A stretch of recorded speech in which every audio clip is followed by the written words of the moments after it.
Bom, pessoal do primeiro período, então nós vamos dar continuidade ao nosso curso de embriologia e genética dessa maneira aí que a faculdade está nos propondo, que é uma maneira muito interessante, né, do ensino à distância, tá? Tudo tem vantagens, né? A grande vantagem é vocês poderem assistir a aula no momento que vocês quiserem, tem que assistir, né? Não é qual momento que quiser, mas tem que assistir. A desvantagem é que às vezes eu não consigo, nesse formato aqui que nós estamos ensaiando agora, fazer uma interação direta. Mas como isso vai ser postado na plataforma Canvas, fica à disposição de vocês depois, ou mesmo por e-mail, né, o e-mail da turma, encaminhar as perguntas para a gente esclarecer dúvidas. Quem sabe um dia nós vamos evoluir com a videoconferência, para todo mundo online ao mesmo tempo e conseguir discutir. Mas nesse momento eu vou fazer uma apresentação expositiva breve para vocês e depois vocês podem encaminhar todas as dúvidas que tiverem, ou através do e-mail, ou através da própria plataforma, para que a gente possa responder aos questionamentos. Então, o nosso conteúdo de hoje é voltado para a disciplina de genética e ele versa sobre as doenças que atingem a hemoglobina, que a gente chama de hemoglobinopatias. Elas são interessantes porque já é um exemplo para dar continuidade ao que a gente andou falando na aula passada aí das mutações gênicas, que como uma mutação num determinado gene, às vezes uma alteração tão sutil quanto a que eu vou mostrar aqui para vocês, pode levar a uma expressão fenotípica tão grave, tão catastrófica quanto é a da doença falciforme, uma doença ainda muito prevalente na nossa população. Então, hemoglobinopatia significa então as doenças que acometem a molécula da hemoglobina. Para isso, nós vamos falar um pouquinho também de como que se constitui essa molécula hemoglobina. Então, é uma doença extremamente comum, né? É uma das doenças hereditárias mais comuns no Brasil. Existe uma grande correlação com a população de etnia negra, embora isso hoje, pelas questões da miscigenação, da globalização, né, isso já seja um dado assim, de interpretação um pouco mais difusa, pode acometer qualquer etnia. Tá? Aproximadamente, são dados estatísticos aí, uma em cada criança afrodescendente, em 37.400, nasce com a doença falciforme. Mas muito mais frequente do que a doença, é o que me interessa em termos de hereditariedade, são os indivíduos portadores do traço falcêmico. Isso é muito mais frequente, né? 1 em cada 8 afro-brasileiros, se vocês pensarem na população brasileira como um todo aí, né, tem o que a gente chama de traço falcêmico, que é o indivíduo que tem a mutação, mas ela afeta apenas ele é homozigoto, ele é heterozigoto para aquela característica, não é homozigoto como na forma plena, e isso é transmitido para a sua descendência. Então, a doença falciforme é uma doença hereditária, de herança monogênica e caracterizada por uma mutação que vai fazer, como eu falei com vocês na aula passada, que o produto de um gene é a síntese de uma proteína. No caso aqui, uma proteína é uma sequência de aminoácidos e um único aminoácido, entre os 140 e tantos que compõem a cadeia de hemoglobina, é substituído, é trocado, né? O ácido glutâmico é substituído pela valina. E quando ocorre essa troca, essa substituição de um único aminoácido, lembra que eu falei que nós temos 20 aminoácidos disponíveis e toda a molécula proteica é montada, chamada de polipeptídeo, é montada numa sequência de aminoácidos geneticamente pré-estabelecido. Pois bem, quando você troca um único aminoácido nessa cadeia da hemoglobina, você forma uma hemoglobina instável, solúvel, polimerizável, que pode se quebrar em várias partes. E isso determina um processo de alteração na conformação citológica da hemácia, né? Onde ela é descrita em forma de foice. Os autores chamam de um processo de afoiçamento das hemácias, daí o nome da doença, né? É doença falciforme, hemácias em forma de foice. Tá? Então, aí só para comparar com vocês, né, aqui é a hemácia normal, como vocês já devem ter visto ou vão ver ainda na disciplina de citologia, a forma da hemácia normal é de um disco bicôncavo, né, como vocês estão vendo aqui, ela tem uma forma de disco, ela tem duas concavidades, né, de um lado e do outro, né, um disco bicôncavo.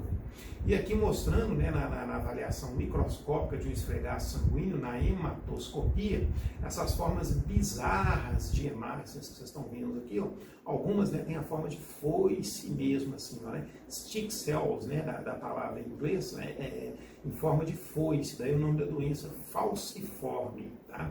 Eu lembro do professor de citologia, né, só para brincar com vocês aí, que chamava isso aqui de bananócito, tá? Ó. Então, é uma forma bizarra, mas tem outras formas grosseiras, bizarras, né, que a hematoscopia avalia aí muito bem, mostrando essa alteração da conformação celular que essa molécula de hemoglobina anormal vai promover.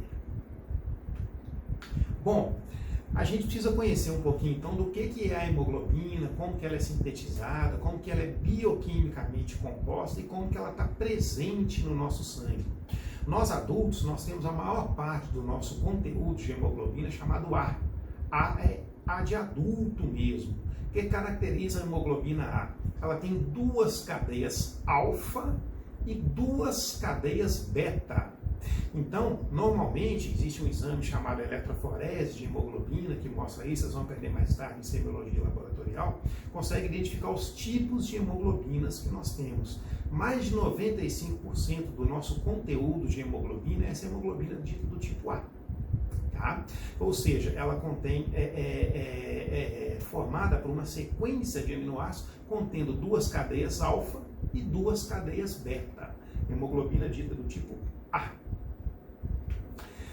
Como que é essa hemoglobina A? Ela é chamada também em bioquímica de tetrâmero globular. Vocês notem que nós temos aqui, ó, 4 partes, né, dessa molécula de hemoglobina, 4 cadeias, né, dobradas, acomodadas sobre si mesmas, né, que nós chamamos então do termo tetrâmero. Tetrâmero quer dizer em 4 partes, né, formando uma estrutura globular em 4 partes. Existem duas cadeias alfa e duas cadeias beta aqui demonstradas, tá? Essas cadeias alfa e beta, isso é interessante também, elas são codificadas por genes oriundos de locus, plural de locus é lócio, de cromossomos distintos. O locus alfa, ele foi identificado, foi mapeado no cromossomo 16, e o locus beta, ele foi mapeado no cromossomo 11, tá? Então são genes de cromossomos diferentes que determinam a síntese dessas cadeias de hemoglobina diferentes também. O papel da hemoglobina, como todo mundo sabe, é transportar o oxigênio na corrente sanguínea. E a hemoglobina ela tem que ser eficiente para fixar bem esse O2, mas também para permitir a dissociação desse O2, que vai ser utilizado no metabolismo celular. A hemoglobina A faz isso muito bem. Está aqui demonstrado aqui para vocês, ela tem duas cadeias alfa com 141 aminoácidos e duas cadeias beta com 146 aminoácidos. Essas cadeias elas possuem essa propriedade boa, né, de liberar e de fixar o oxigênio, fixar conforme ele seja absorvido na corrente sanguínea. Nós vamos ver numa aula mais para frente aí o processo de hematose, né, de trocas gasosas, mas ela também precisa liberar, fazer com que esse oxigênio esteja disponível para a utilização celular, que é a célula consumidora de oxigênio. Nós temos durante a vida fetal, isso é de interesse para nós também, um outro tipo de hemoglobina que ainda faz melhor ainda essa propriedade de fixação e de dissociação do oxigênio. A chamada hemoglobina F. F vem de feto mesmo. Ela é muito importante durante a vida fetal. O que diferencia a hemoglobina F da hemoglobina A é que a hemoglobina F, além das duas cadeias alfa, ela tem duas cadeias gama. Tá? Nos primeiros meses de vida, durante toda a vida fetal e depois nos recém-nascidos e até em torno de 6 meses de vida aproximadamente, ela ainda é bastante prevalente. Depois ela vai sendo progressivamente, vai se desaparecendo da nossa circulação e sendo quase toda substituída pela hemoglobina A, sobrando aí um remanescentezinho em torno de 1%, pouco significativo aí para a vida adulta. Ela tem muito papel na vida fetal exatamente pelas restrições, pelas limitações, pelas dificuldades que o feto tem de obter O2 a partir da circulação materna. Tá? Então a eletroforese de hemoglobina, que é um exame que identifica os tipos de hemoglobina que nós temos, ela consegue demonstrar as diferenças dos tipos de hemoglobinas que nós temos. Pois bem, no caso da doença falciforme, surge um tipo de hemoglobina diferente, uma hemoglobina nova, uma hemoglobina mutante, que eu vou chamar de S. S de stick, né, da palavra que designa foice em inglês. Né? Ela é uma hemoglobina mutante. Ela ocorre pela troca, como eu falei, de um aminoácido na 6ª posição de uma cadeia beta da hemoglobina. Tá? E o que tem essa hemoglobina S de diferente das demais? Ela é facilmente solúvel, facilmente quebrável, ela se parte em pedaços, né? Forma polímeros, ela é polimerizável. Então ela não consegue executar bem o seu papel de transportar o oxigênio, fixando-o adequadamente e depois liberando-o para a utilização celular. Tá? De onde surge essa hemoglobina S? Dessa mutação genética que leva a uma troca de um aminoácido. E então eu posso identificar no genótipo da pessoa esse gene alterado que eu vou chamar de S. Eu posso ter essa mutação afetando um ou ambos os genes, daí o indivíduo ser chamado de hétero ou homozigoto para a característica de expressão da síntese da hemoglobina. Quando o indivíduo tem apenas um dos genes mutados, né, o gene S, mas tem um gene normal, que é o gene A, eu digo que ele é portador do traço falcêmico ou traço falciforme. Esse indivíduo ele não é classificado do ponto de vista clínico como doente. Ele sintetiza uma quantidade, uma percentagem de hemoglobina S, de hemoglobina anormal, mas não numa proporção, exceto em condições de alto desempenho, né? Vamos dizer assim, esportes de alto rendimento, altitude, alguma coisa assim que possa exigir uma grande demanda por oxigênio, tirando essas gravidez, tirando essas condições, em geral, um indivíduo normal ou com poucas alterações, ele não manifesta o quadro clínico da doença. Então, ele é assintomático. Ele só é descoberto quando eu faço um estudo familiar, quando eu pesquiso a presença da hemoglobina S. Então, do ponto de vista genotípico, né, ser portador do traço significa que eu tenho um gene normal, o gene A, e um gene alterado, o gene S. Ambos podem ser passados para a descendência conforme os cruzamentos. Nós vamos ver os exercícios básicos aqui daqui a pouquinho, mostrando como que pode acontecer a hereditariedade dessa característica. Então, por estar aqui nesse exemplo aqui, ó, eu tenho pai e mãe, ambos portadores do traço falcêmico. Eles têm um gene modificado, o S aqui, e um gene normal, o A aqui. Quando a gente fizer aqueles exercícios básicos, vocês já estão acostumados até desde o ensino médio, né? Ó, A com S, S com A, S com S, eu posso estimar que para a prole, para a descendência, né, eu vou ter indivíduos normais, indivíduos portadores do traço falcêmico, mas nesse cruzamento, em especial aqui S com S, eu posso estimar que eu tenho uma probabilidade de 25% de que o indivíduo seja classificado como doente. Ele herda os dois genes modificados. Eu tenho aqui 25% de probabilidade de indivíduos normais, 25% de probabilidade de indivíduos portadores do traço, doentes, desculpe, melhor dizendo, e 50% de indivíduos portadores do traço. Ser portador do traço, como eu falei, não é problema para o portador em si. Só que mais para frente, nas próximas gerações, pode ser que isso seja transmitido para alguém e venha aparecer alguém doente. Nós ainda não entramos ainda no nosso conceito aqui, no nosso conteúdo, no conceito de heredograma, né? Também chamado de árvore genealógica, mas quando a gente monta um heredograma para uma determinada doença qualquer, a gente identifica a partir de um indivíduo doente da onde que aquilo está vindo, né?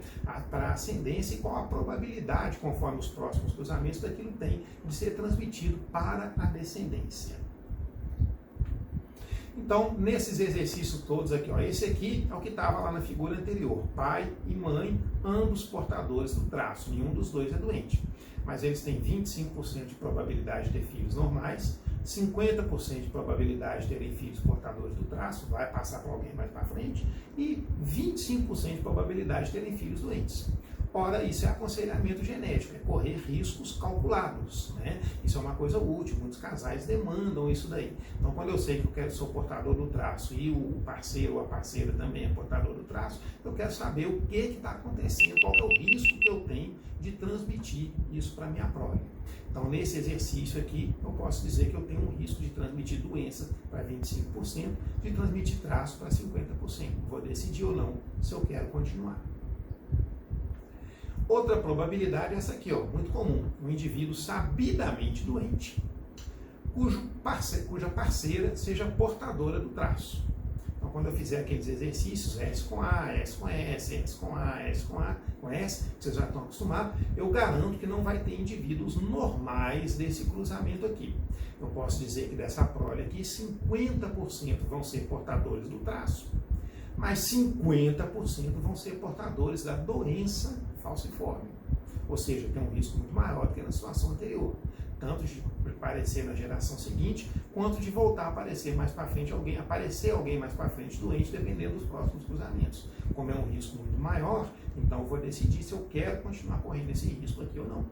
Isso também é estimativa, é probabilidade, né? É correr riscos com um mínimo de cálculo. Toda a informação ajuda na tomada de uma decisão. Essa outra possibilidade aqui é muito óbvia, né? Não vou nem discutir com vocês aqui. De indivíduos ambos doentes, 100% da prole vai ser doente. Ninguém aqui tem hemoglobina A predominante, né? Todo mundo aqui tem a mutação, vão herdar os genes de ambos os pais, né? E vão 100% da prole doente. Essa é muito óbvia, não precisa nem eu falar com vocês. Não há probabilidade de não ter indivíduo doente nesse cruzamento. E tem essa situação aqui, que provavelmente é a mais comum na população brasileira. Eu falei no início da aula que 1 em cada 8 afrodescendentes é portador do traço, né? E muitas pessoas não são portadoras do traço. Então, se alguém for portador do traço, falar qual o risco eu tenho de ter doente na minha prole, na minha descendência. Bom, vai depender do genótipo do parceiro. Se o parceiro não é portador do traço nem doente, eu posso garantir que desse cruzamento aqui, em nenhuma hipótese haverá a probabilidade de surgir um indivíduo doente. Eu posso dizer que eu vou ter 50% da prole normal e 50% da prole portador de traço também, porque vai herdar o gene S da mãe. Tá? Então, nessa geração, eu não vou ter ninguém doente. Lógico que nas gerações subsequentes, a depender dos próximos cruzamentos, pode aparecer alguém doente, mas nessa prole imediatamente subsequente aqui na geração seguinte, eu não vou ter. Isso também é aconselhamento genético, né? Eu posso querer tranquilamente, o meu risco aqui é muito menor do que nas situações anteriores que nós discutimos aqui. Tudo é cálculo, é estatística, é probabilidade. Lógico que eu não posso garantir para ninguém se você vai estar aqui, aqui, ou aqui, ou aqui, mas eu posso garantir que não vai ter indivíduo doente nesse tipo especial, nessa situação em especial. Outra probabilidade, né, menos comum também, mas assim, levada em consideração, né, eu tenho doença falciforme. Obrigatoriamente, meus filhos terão doença falciforme? Não. Mais uma vez, depende do genótipo da parceira. No caso aqui, né, ela não tem nem traço, não é doente nem portadora do traço. Então, quando a gente fizer os cruzamentos, SA, 100% da prole vai ser portadora de traço. Pode ser que lá embaixo, mais para frente, na geração 2, 3, 4, apareça alguém doente. Mas na geração seguinte, não. Por quê? Porque ninguém vai ter o genótipo SS nessa probabilidade. Todo mundo vai ser portador do traço. O portador do traço, como eu falei, não é doente, mas garanto então que não há possibilidade de surgir ninguém doente como o pai aqui, que é o genótipo SS. Tá? Isso é aconselhamento genético, gente, simples de ser feito. Bom, não está aqui no slide, mas lembrar para vocês, hoje em dia tem um método que a gente mais identifica os indivíduos portadores do traço. Vocês vão lembrar lá do teste do pezinho, né? O teste do pezinho, que é obrigatório para todo cidadão nascido em território nacional aí, né, entre o 5º e o 7º dia de vida. Ele pesquisa existem vários tipos de pezinhos, né? Tem aquele mínimo, né, que é o previsto aí no Sistema Único de Saúde, que investiga o hipotireoidismo congênito, investiga a doença fenilcetonúria, ele investiga também se o indivíduo é portador do traço falciforme. Tá? É um teste genético, na verdade. Existem outros testes do pezinho mais ampliados, né? Master, tem outros nomes aí que eles não me lembro os nomes agora, cada um mais caro que o outro, que investigam várias outras doenças genéticas e até não genéticas, doenças infecciosas também. Mas o teste do pezinho comum, o obrigatório para todo cidadão brasileiro, entre o 5º e o 7º dia de vida, previsto pelo Sistema Único de Saúde, investiga então a presença do traço falciforme. Tá? Tamanha a relevância que isso tem na população. Bom, até aí eu tenho falado das condições genéticas que predispõem à ocorrência do traço ou da doença, mas vamos analisar agora do ponto de vista do doente, o que tem que ter essa tal hemoglobina S, que eu estou falando aqui para vocês, a tal da hemoglobina instável, solúvel, né, quebrável, como eu falei aqui. O que tem essa hemoglobina S? O que ela tem especialmente assim? Eu falei na aula passada com vocês sobre a bilirrubina, talvez vocês vão se lembrar. Eu falei que o baço, ele tem uma função que a gente chama função de hemocaterese, que é aquela de renovar de eliminar da circulação a nossa população de hemácias envelhecidas. O meu baço está fazendo isso aqui o tempo inteiro, né? Uma hemácia sobrevive, uma hemácia normal, em torno de 120 dias aproximadamente. Depois desse período, o baço vai lá, mão nela, lança, remove aquela hemácia da circulação e destrói a sua molécula de hemoglobina. Ao quebrar essa molécula de bilirrubina, de hemoglobina, vai surgir um pigmento que a gente chama de bilirrubina. Essa bilirrubina, ela cai na corrente sanguínea, ela circula e ao passar pelo fígado, ela é conjugada pelas células hepáticas, pelos hepatócitos, né, em bilirrubina conjugada. Tá? Então, antes a forma não conjugada é chamada de indireta. A partir da conjugação que o hepatócito faz, ela é chamada de bilirrubina direta, que é a forma pela qual ela vai ter excreção por via urinária, principalmente, por via digestória também. Tá? Pois bem, o que acontece nos indivíduos portadores da doença falciforme? Como as hemácias deles são muito, como eu mostrei, aquelas formas bizarras, grotescas, ele tem grande quebra de hemoglobina, ele tem muita hemólise, usei essa expressão para vocês, a doença falciforme é uma doença hemolítica, ele tem liberação de grandes quantidades de bilirrubina, acima da capacidade de conjugação do fígado. E essa bilirrubina livre, essa bilirrubina que está sobrando na circulação, ela é tóxica para o seu portador. Por quê? O que acontece com ela? Ela tende a se acumular, tá? Ela vai se elevar a concentrações sanguíneas muito elevadas e ela pigmenta algumas regiões da pele e das mucosas, né? Uma condição que a gente chama em clínica de icterícia, que é a impregnação da pele e das mucosas pelo pigmento bilirrubina. Tá? Então, é uma anemia hemolítica que promove icterícia. Tá? Além disso, essas hemácias, elas tendem a se agrupar, a obstruir a pequena circulação. Ao fazer isso, ao promover essa obstrução vascular, elas dificultam a oxigenação porque comprometem a irrigação daqueles tecidos. Né? Vocês vão aprender mais tarde em patologia o conceito de infarto. Né? Infarto é uma área de necrose isquêmica, ou seja, um tecido que sofre desvitalização porque teve uma perturbação no seu aporte de O2. De modo que o círculo vicioso da doença falciforme é esse aqui. A hemácia é quebrada, ao quebrar ela libera bilirrubina, essa bilirrubina cai na circulação, impregna a pele e as mucosas na condição que a gente chama de icterícia, vai faltar quantidade de hemoglobina, vai faltar hemácia, porque as hemácias estão sendo destruídas numa velocidade muito rápida pelo baço, então eu vou ter uma condição de anemia. Tá? E essas hemácias agrupadas, elas vão obstruir a pequena circulação, os pequenos vasos da circulação e vão promover então áreas de necrose isquêmica, que são tecidos desvitalizados, onde eu vou ter crises agudas de dor. É o quadro clínico característico aí da doença falciforme, né? É o que está representado aqui, ó. Eu formo verdadeiros agrupamentos de hemácias aqui, dessas hemácias de formas bizarras, e se esse vaso aqui se destina a irrigar um determinado tecido, aquele tecido não adequadamente perfundido, não adequadamente oxigenado, vai morrer, vai sofrer necrose, vai ficar desvitalizado. Tá? Bom, daí o quadro clínico, né? Nós sempre chamamos atenção para vocês, né? Nós estamos começando aí primeiro período, mas eu sempre gosto de chamar atenção para vocês aquilo que tem relevância clínica dos futuros médicos aí que vocês serão. Então, o sintoma muito frequente que os portadores de doença falciforme têm são crises agudas de dor, né? Dores difusas, dores ósseas, dores articulares, dores torácicas, abdominais, musculares, qualquer região do corpo onde ocorra aquela obstrução da circulação. Algumas condições, como por exemplo desidratação, estresse, né, seja físico ou emocional, podem favorecer a ocorrência dessas crises de dor. Geralmente são dores agudas, severas, que demandam analgésicos potentes para o seu controle, né, muito repetitivas, tá? Que prejudicam muito a qualidade de vida do portador. E vão ter a identificação desse sintoma, né, ou melhor dizendo, desse sinal, não é um sintoma, é um sinal da icterícia, que é uma coloração amarelada.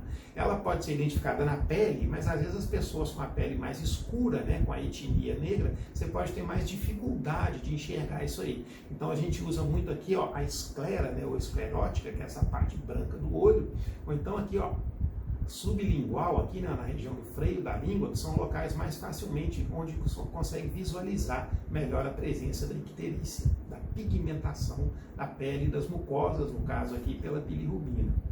E outra característica é que esse excesso de bilirrubina excretado, ele também escurece a urina, né? Então os autores usam até assim uma expressão comparativa, né? Urina cor de Coca-Cola, fica mais escura mesmo. Tem até a expressão, vocês vão ver em semiologia mais tarde, chamada de colúria. Fica uma urina de coloração escura mesmo devido à pigmentação pela bilirrubina. Outra característica muito importante que eles apresentam também, né, principalmente nas extremidades, na periferia, né, onde tem os menores vasos, né, principalmente em crianças, são as chamadas síndrome mão-pé, né, que são crises de dor que acontecem nos pequenos vasos dos pés e das mãos. São dores intensas, né, que incomodam muito as crianças, às vezes motivam internação, o local fica inchado, avermelhado. E um grande problema, que é a principal causa de óbito na doença falciforme, são as infecções. Tá? Os tecidos mal perfundidos, mal irrigados, né, eles não sofrem só com a falta de oxigênio, eles sofrem também com a falta de células de defesa dos leucócitos, né? Então eles são facilmente acometidos por processos infecciosos, né? Desde infecções mais simples, como as de garganta, até infecções mais severas, como infecções pulmonares, né, pneumonias graves, recorrentes, infecções ósseas, osteomielites graves, infecções urinárias, né, pielonefrites, muito frequentes nessa população.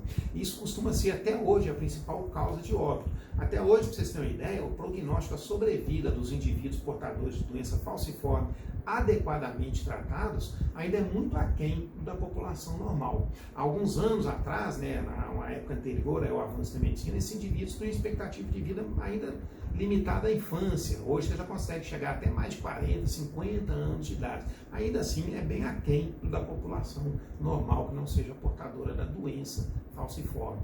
Então essas infecções precisam ser adequadamente identificadas, precocemente identificadas, para serem convenientemente tratadas com uma antibiótico terapia eficaz.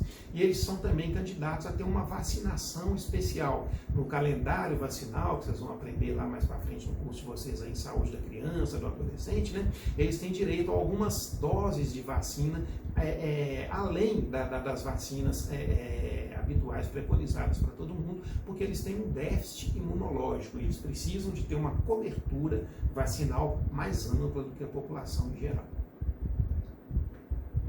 Outra característica também da má vascularização periférica, que é muito comum também nessa população, são as chamadas úlceras, né? Lesões ulceradas nas pernas, principalmente na região dos tornozelos, né? São aquelas feridas que não fecham nunca, ficam lá com dificuldade de cicatrização, frequentemente se infectam, né? E necessitam também de antibioterapia, de cuidados, de curativos especializados, né? Que interfere bastante com a qualidade de vida.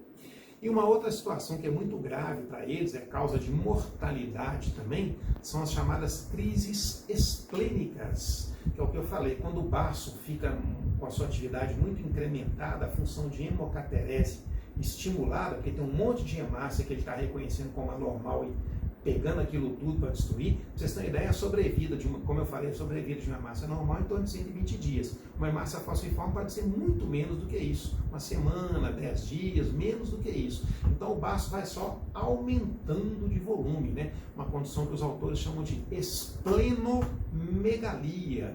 E os baços muito volumosos, eles facilmente podem se romper, né? Causar uma grande hemorragia. Então são as crises de sequestro esplênico, que são causa de óbito também nessa população, além das infecções que são mais comuns.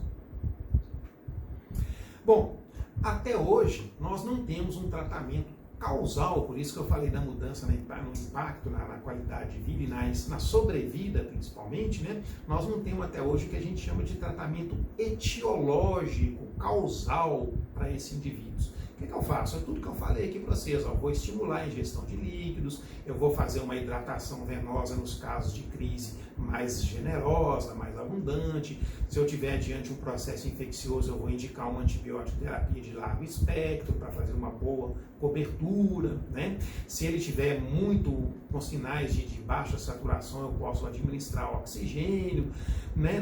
Quando ele está com uma anemia muito severa, níveis abaixo de 5, 6 gramas de hemoglobina por 100 ml de sangue, eu posso indicar hemotransfusões, mas todas essas medidas são medidas paliativas, elas não curam a doença continua presente e continua evoluindo, tendo crises de recorrência. O indivíduo ele não é curado por nenhuma dessas formas aqui de tratamento. Um grande avanço que a gente espera que tenha para os próximos anos, vai ser a realidade de vocês, e se Deus quiser minha também, né? É a terapia gênica, o dia que eu puder intervir lá naquele gene. Né? O dia que eu puder fazer com que não haja aquela troca de aminoácido que eu falei ali no início da aula. Quando eu puder interferir naquilo daí, e isso ainda é apenas no território experimental, ainda não está presente para a prática clínica diária, mas é possível que nos próximos anos esteja, a terapia gênica então representa uma perspectiva de cura, né? de tratamento causal, de tratamento etiológico para esses indivíduos. E não essas medidas paliativas aqui que eles fazem um monte de vezes ao longo da vida, né? E nenhuma delas cura. Melhora da sobrevida, melhora a qualidade de vida, mas daí para frente ele vai ter outra crise, outra, até que uma hora ele acaba não resistindo ao processo infeccioso ou alguma outra intercorrência. Então a terapia gênica é a perspectiva de cura que esses indivíduos vão ter. Um assunto que nós vamos comentar mais para frente no nosso curso também, vai se tornar uma realidade cada vez mais comum aí para o exercício médico no futuro breve. Ok? Então isso quanto à doença falciforme. Agora ela tem um achado, tem uma interface dela com a epidemiologia que eu gosto muito de chamar a atenção aqui para vocês. Talvez vocês já tenham ouvido falar disso até antes no ensino médio, que é a interação existente entre a doença falciforme e uma doença infecciosa chamada malária. Vocês já devem ter ouvido falar disso daí. Isso aqui é um bom exemplo de como que uma mutação, ela pode ser, lógico que tem mutação para a doença falciforme, não é vantajoso, mas dentro de um contexto ela pode ser interpretada como vantajosa. Né? A malária, vocês já devem ter ouvido falar, em várias regiões do mundo, na África, até no Brasil também, né? É uma doença endêmica, que está sempre presente ali, acomete uma parcela de uma população que mora em algumas regiões. Então no Brasil nós temos algumas regiões aí, as regiões de selva, né? As regiões amazônicas, as regiões do centro-oeste, aí, onde ela é muito comum, e no continente africano a malária também é uma doença extremamente prevalente. Pois bem, indivíduos portadores da doença falciforme, eles são resistentes à malária. Olha que coisa interessante, né? Lógico que não é vantajoso ter doença falciforme, mas é muito mais provável, por exemplo, no continente africano, que eu morra de malária do que de doença falciforme. Por que isso acontece? Porque os indivíduos portadores da doença falciforme, eles têm uma resistência a uma condição parasitária endêmica. Então, você viu, até 40% em algumas regiões da população de algumas regiões africanas tem pelo menos uma cópia da mutação. São os indivíduos chamados de heterozigotos, que eu falei, né? São os portadores do traço. Né? Sempre se observou que os indivíduos portadores do traço, eles tinham uma resistência à malária.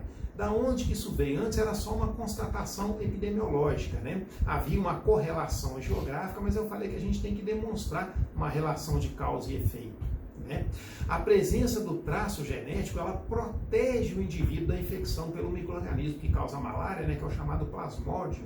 Vocês vão ver depois em parasitologia ou em microbiologia, no curso de vocês mais tarde aí.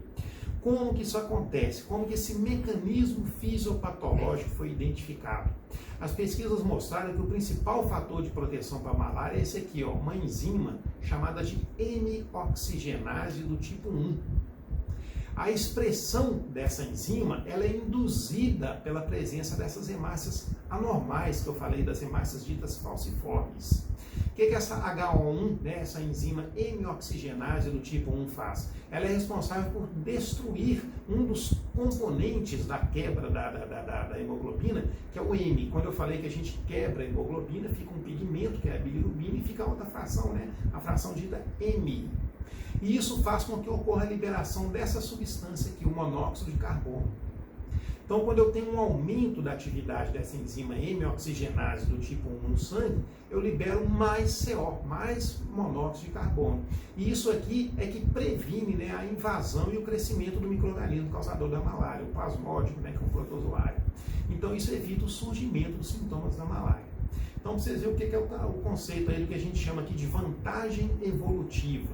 Lógico que não é bom ter doença falciforme, né? Não é vantajoso, como nós acabamos de ver aqui.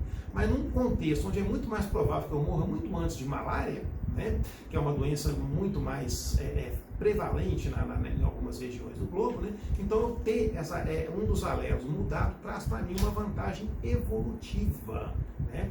E com um aumento na quantidade de portadores de heterozigotos desse alelo para a doença falciforme, então aumenta a incidência de portadores dos homozigotos dos alelos, né? E esses então vão ter a versão mais agressiva da forma da doença falciforme. Então essa correlação epidemiológica, né? A relação entre genética e epidemiologia aí que eu quero que fique na mente de vocês aí. Então aqui mostrando, né, a correlação entre o alelo da anemia falciforme na malária e no continente africano. Vocês notam que existe assim uma certa superposição.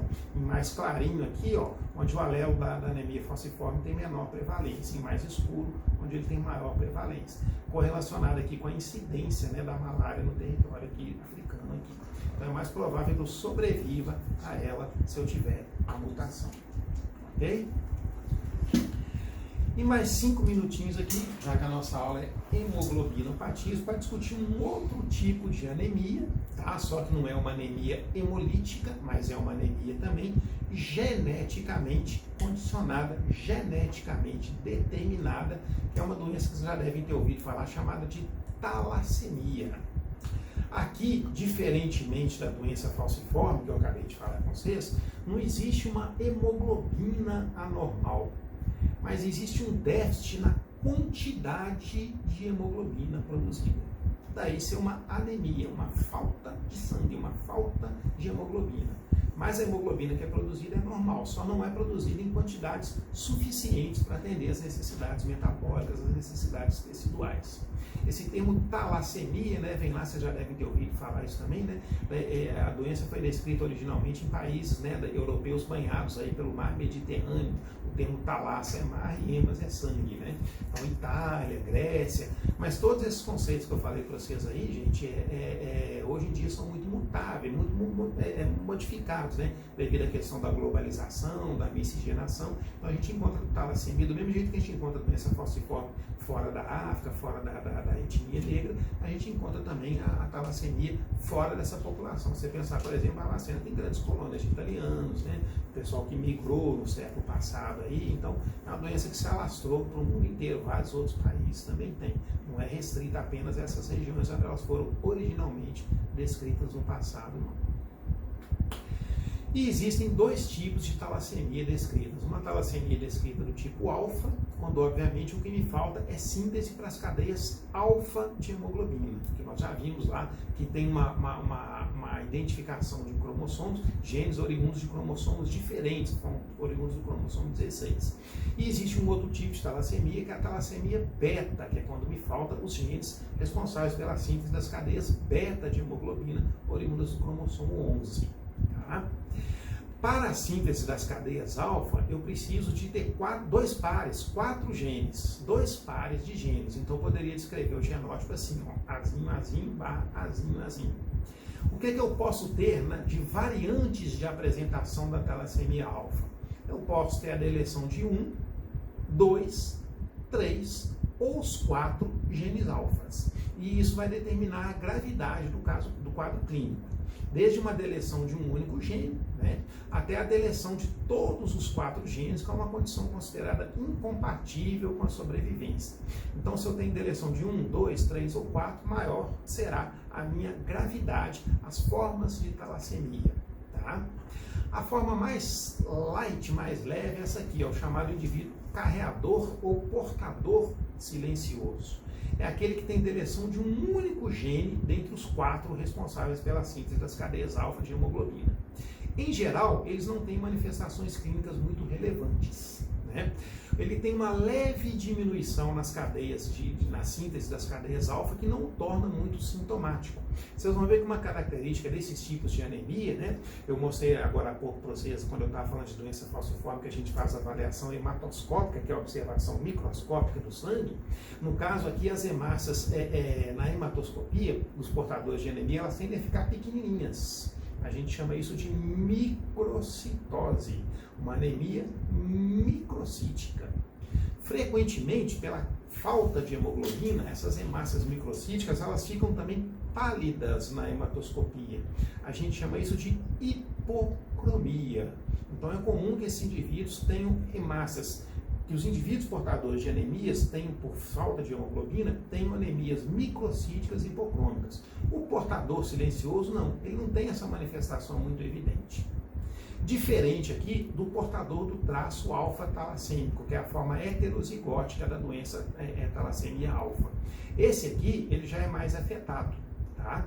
Por quê? Porque ele tem a deleção de 2 genes alfa. Então ele vai ter facilmente identificável, os exames laboratoriais mostram isso, uma hemácia mais pálida, mais branquinha, né, que eu chamo de hemácia hipocrômica, porque ela é pobre em hemoglobina, em quantidade de hemoglobina, e ela fica pequenininha, né, microcítica. Vocês vão aprender mais tarde em semiologia laboratorial, o exame de hemograma, né? Eu posso avaliar a quantidade de hemoglobina que eu tenho dentro de uma célula e eu posso avaliar o volume daquela célula, né? Tem os valores de referência lá, eu sinceramente não me lembro de cor, mas que o patologista clínico ou bioquímico conseguem classificar se aquela célula está com uma quantidade de hemoglobina normal ou não e se ela está com um volume corpuscular, celular, normal ou não. O portador do traço alfa, ele já tem uma anemia hipocrômica e microcítica, ainda que leve, mas tem, porque ele tem uma redução na síntese da quantidade de cadeias alfa que compõem a hemoglobina. Bom, mas eu posso piorar, né? Eu posso ter 3 ou 4 genes afetados. Quando eu tenho os 3 genes afetados, né, chamada doença da hemoglobina H, é uma doença bem mais grave, né? Ela promove algumas alterações também, né? Porque aí vai me faltar a oxigenação adequada periférica, não é igual a doença falciforme por quebra da hemoglobina, mas por falta de quantidade de hemoglobina, eu posso ter prejuízo na irrigação e no crescimento ósseo. O baço tenta compensar aquilo e aumenta de volume, o próprio fígado também pode aumentar de volume, né? Que a gente chama de hepatoesplenomegalia. Então, além da anemia, é uma doença de evolução mais grave, são indivíduos mais sintomáticos e mais facilmente identificados, né, nos exames clínicos e laboratoriais. E tem uma forma mais rara, e felizmente mais rara, mas a mais grave, né, a mais fatal de todas, né, que é uma doença chamada doença de Barth. Né? O que é essa forma? Todos os 4 genes que levam à síntese das cadeias alfa estão mutados ou estão deletados, não estão presentes.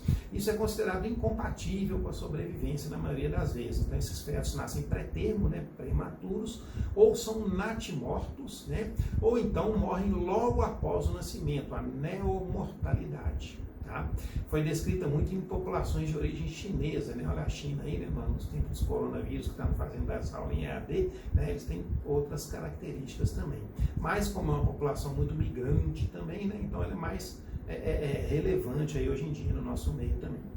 Então o importante é guardar aqui que eu posso ter 1, 2, 3 ou 4 genes modificados e com isso me faltar menor ou maior quantidade de cadeia alfa de hemoglobina e daí determinar a gravidade da forma da doença, talassemia alfa. E para terminar, eu posso ter afetado a síntese das cadeias beta da hemoglobina. Para beta, eu só preciso de 2 genes para a síntese das cadeias beta, que é a forma mais comum na nossa região aqui. Obviamente, aí eu vou ter então a deficiência de um ou de ambos os genes, que eu vou chamar de formas de talassemia menor e talassemia maior. Tá? Na talassemia menor, o paciente é menos sintomático, mas ele tem alguns sintomas sugestivos de anemia, cansaço, dor nas pernas, e se eu fizer o exame de sangue, eu vou identificar a microcitose e a hipocromia. E tem, esse é o último slide, né, a forma maior, onde os 2 genes estão deletados. Tá? tá? Ele tem um déficit mais severo das cadeias beta de hemoglobina. Mas a forma beta, ela é mais compatível com a sobrevivência. Quando se trata, eu estou falando aqui também de tratamento paliativo, transfusão de sangue, medicação, vacinação, desde que o diagnóstico seja precoce, né? Eles conseguem ter uma boa perspectiva de sobrevida, né? Uma boa evolução. Mas a exemplo que eu falei para a doença falciforme aqui, também é a terapia gênica que vai poder permitir corrigir esse defeito, né? Quando eu puder intervir nesses genes mutados, nesses genes alterados, né? Modificados ou deletados, é que eu vou poder então fazer um tratamento causal, um tratamento etiológico. Todos os outros demais tratamentos, transfusões, oxigenação, ou às vezes até o transplante, que é indicado para alguns desses indivíduos aí, não são considerados tratamentos curativos, são considerados tratamentos paliativos, ok? Então era o que eu tinha para passar aí para vocês e fico à disposição para esclarecer qualquer dúvida aí na plataforma Canvas ou então mesmo pelo e-mail da turma. Até mais.